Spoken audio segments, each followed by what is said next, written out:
پرادیرا لوک یاکیوانی لسال 2014 دست به پروژه هاتیه کرن به کجمه 7 میلیارد و 400 میلیون دیناره. مایه پروژه 720 روژن سرارای کو بر دوام کارتی ده هاتیه کرن. لیش برورجه زبستانه دنهاتا دیتا راوستاندن. حولاتیان ناحیه نفرشی درباره اوی پروژه چید بیشن. پروژه گلکی باشه. بو خلکی ما هندی بیشن فایده خلکی خرکی دایا. بس تایبت بو خلکی دره لوکی بو دوری خرکی. تیرو هندی تاتی وکیلن که خلکی به آلوس نبیتن هانو چونا خلکی همیا وکیلی.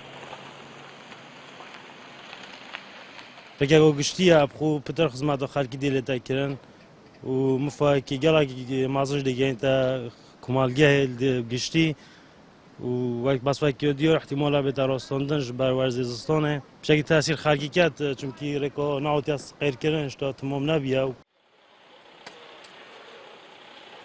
جدول خوشی ما گلای پروژه کلوه امی وید که این پلیس مستعمر برابید با ریدان تونوچونه شورا گلا کتنگه مش برنده چون که عائله چه خواسته سیاحت کم نبشه.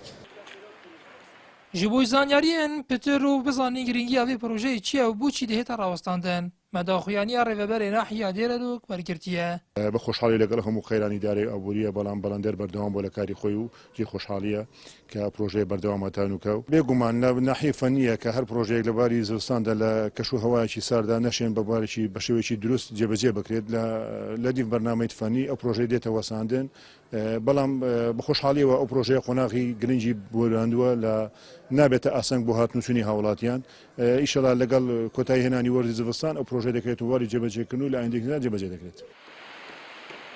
درجه اوی پره 54 متره و فرهی اویجی نزدیکی 30 متره و به دو سایدی دهتا درست کرن.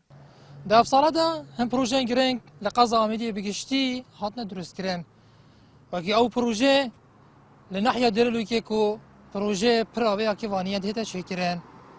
سرارای کو اوه 2 ساله کار تیتا کرن. لینوکه جیهش کاریه بردوامه. لعو بویا گلا حولاتیان لسروی پروژه اوه که پروژه دنیا هذا برد زبستان دهتا راوستاندن. و اوه جیبید هندک آستان قال برد زبستان دا بحولاتیان پیدا بکیتن.